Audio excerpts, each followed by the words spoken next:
Salam pemirsa VN Channel, Viral News Channel, saluran berita viral dalam dan luar negeri. Jumpa lagi kita dalam berita viral kali ini. Sejarawan Yahudi Yaakov Rapkin, Israel adalah penjahat yang berperan sebagai korban. Dikutip dari sindonews.com, sejarawan Yahudi Yaakov Rapkin mengatakan komunitas internasional menutup mata atas serangan Israel terhadap Palestina dengan hanya menegaskan hak untuk membela diri. Tel Aviv.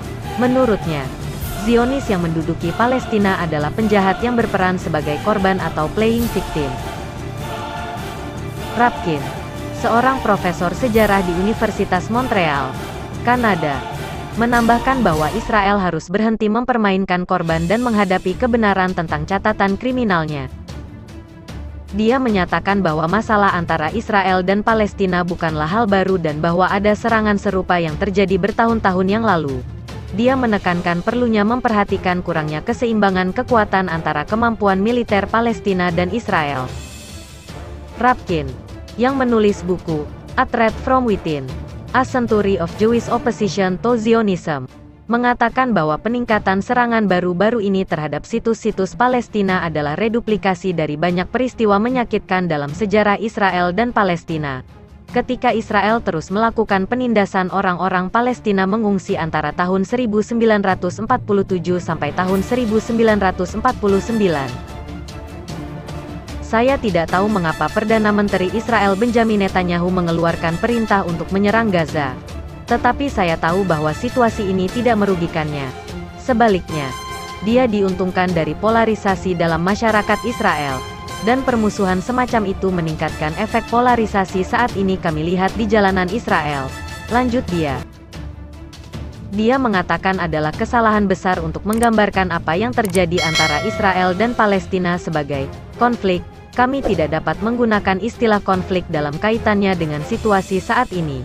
Karena kami terutama berbicara tentang penduduk sipil yang menghadapi salah satu dari mekanisme militer paling canggih di kawasan. Tentu saja, konsekuensi seperti itu, jumlah korban yang signifikan di antara orang Palestina, terjadi ketika ada disparitas dalam perimbangan kekuatan, paparnya. Mengenai pertanyaan apakah serangan Israel terhadap warga sipil merupakan kejahatan perang, sejarawan Yahudi itu berkata, "Saya bukan ahli hukum internasional, tetapi saya dapat mengatakan bahwa ada mesin militer yang sangat canggih yang menyerang warga sipil. Saya pikir tindakan ini dapat dipertimbangkan sebagai kejahatan perang. Tapi saya bukan pengacara untuk berbicara tentang deskripsi hukum tindakan Israel sebagai rasis atau yang dianggap sebagai kejahatan perang. Yang penting di sini adalah apa yang ada di balik semua ini. Ketika ada distribusi kekuasaan yang tidak seimbang di antara kedua sisi, Anda tidak dapat berbicara tentang konflik, ini lebih merupakan tentang pihak yang menyerang pihak lain." Jelas Rapkin seperti dikutip Middle East Monitor.